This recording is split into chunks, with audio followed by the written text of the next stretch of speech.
Poppy trees. Ridicache, Thierry du Val-d'Estia, Ridicache, Franck Diva, Maharaja deuxième, Maharaja qui revient sur Ridicache, Maharaja les deux favoris, Ridicache, Infinity Foura, Ridicache, Franck Diva, Thierry du Val-d'Estia, Maharaja est deuxième, Olga Bilouette c'est troisième, Olivier Garcia quatrième, Quater cinquième. Bonjour à tous les amis et bienvenue sur ma chaîne YouTube. On se retrouve pour le quintet dominical, direction l'hippodrome de Paris-Longchamp. Le temple du galop réouvre ses portes. Premier quintet de l'année. Le prix de Chevilly, 1400 mètres, nouvelle piste, arrivée au deuxième poteau, terrain normalement souple. Même si la piste sera neuve, on annonce des pluies samedi et dimanche, donc on peut aller sur un petit souple, donc faites attention.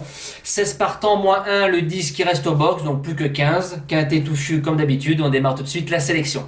Mon gagnant, je reprends le même que la dernière fois, le numéro 7, Red Torch, monté par Vincent Chepinot, corde numéro 3. Un cheval qui a gagné quintet en 38 de valeur et en 41,5. Il a 2 places sur cette piste-là. Les terrains bons, les terrains lourds, il n'y a pas de problème. Il fait tout ce qu'on lui demande. Cheval très sérieux, bonne rentrée sur l'hippodrome de Chantilly, je n'ai vu que lui. Deuxième course à Saint-Cloud, il s'est bien allongé les 200 derniers mètres. L'arrivée au deuxième poteau pour moi sera un avantage pour lui. Il peut remporter son troisième événement.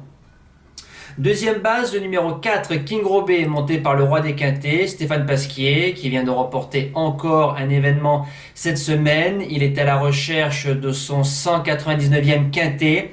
Avec King Robé en 40,5 de valeur, ça va être compliqué je pense, parce qu'il n'y a pas une grosse marge au poids, mais c'est un cheval sérieux qui fait toutes ses courses. Corde numéro 5, il met toujours son cœur sur la piste. Je serais déçu de ne pas le voir dans les 5. Le challenger, le numéro 16, Sagatingad, c'est un cheval sérieux. Voilà, il a déjà fait l'arrivée de quintet plusieurs fois. Si on prend à chaque fois 10 courses qu'il fait, il est 9 fois dans l'argent et 7-8 fois dans les 5. Tout terrain, ça me pose aucun problème. Seule petite contre-indication, c'est qu'il va découvrir la piste de Longchamp. Mais si on met Maxime Guyon, plus petit poids de la course, je m'en méfie.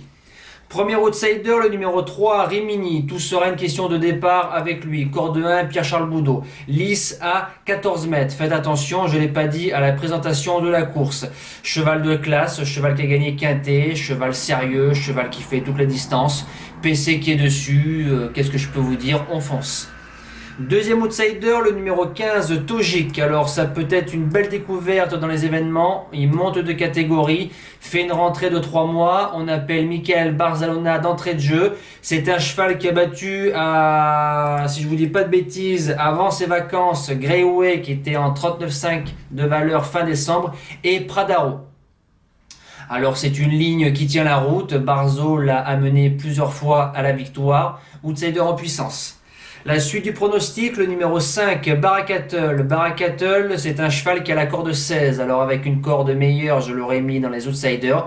À Yoritz Mendizabal de se sortir de ce piège-là. C'est un cheval qui ne répète pas ses courses, mais il a 3 sur 3 sur le tracé. Si elle a la bonne course et qu'il est bien dans sa tête, je vous dis oui.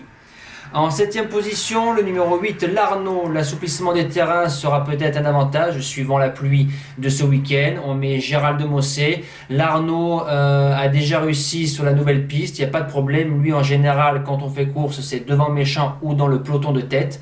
Voilà, corde numéro 10, pourquoi pas. Et j'ai eu beaucoup de mal pour la 8e place entre l'As et le 2. J'ai préféré Dark American, Christophe Soumillon pour Vincent Sartori. Il vient de faire une semi-rentrée pleine de promesses, même en 45 de valeur. Un parcours où il a déjà gagné sous 63 kg. Je pense qu'il peut faire mal. En cas de non partant, le numéro 2, Millfield, vient de faire une semi-rentrée superbe. Voilà, il a gagné encore un quintet sur l'hippodrome de Saint-Cloud. C'est un cheval qui passe en 42 de valeur. Il a pris 5 livres de pénalité. Il a 80% de réussite sur ce tracé-là. Je prends le gros risque de mettre un favori à l'écart de ma sélection. Mettez-le bien évidemment dans un champ réduit. Les impasses se composent du numéro 14, Bonarda, surclassée récemment. Je m'en attendais mieux dans le quintet de Saint-Cloud. Elle a fini 11e. Là, le lot est quand même bien meilleur. Je serais surpris de voir la jument dans les 5. Et le numéro 11, Carlton Scholz, le vrai Carlton, pourquoi pas pour une petite place. Corde 14 et la forme plus que douteuse. Pareil, je n'y crois pas dans le quintet. Nous passons au cheval du jour. Alors, le cheval du jour. Jeudi 8 avril, en Réunion 4, course 1, le numéro 12, Gloria France, 3e. Autant vous dire que vous avez vu ce que vous avez vu. Hein, si la jument aurait fait une volte au trot, il n'y aurait pas eu course. Hein, elle a perdu 25 mètres. Je me suis dit, c'est fini. Sur 2225 mètres, pour moi, c'est quasiment cuit. Alain Laurent dit le mètre, il a replié côté corde. Il a pu sortir en phase finale et la jument s'est bien allongée. Bravo au driver et à la jument. On espère un coup de 2 avec Feria de Ligny sur l'hippodrome de Saint-Galmier.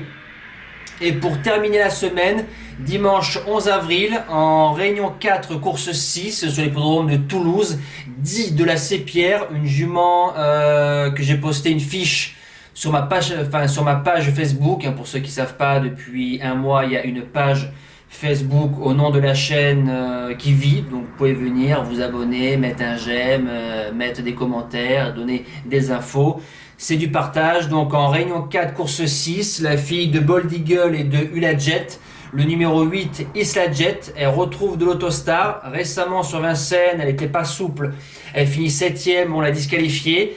Elle retrouve Glenny Delon, l'homme de Valcoginilla, pour ceux qui s'en rappellent, il a longtemps drivé le champion de Sébastien Guarato.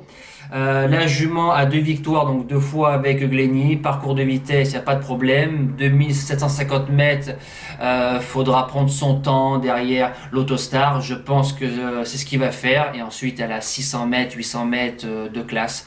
Je serais déçu avec la bonne course et bien souple d'allure de ne pas être dans le couplet gagnant. Voilà, je vous dis à demain pour une toute nouvelle vidéo. Un bon caté à tous. Merci les amis. Ciao! Tell me pretty lies, look me in the face.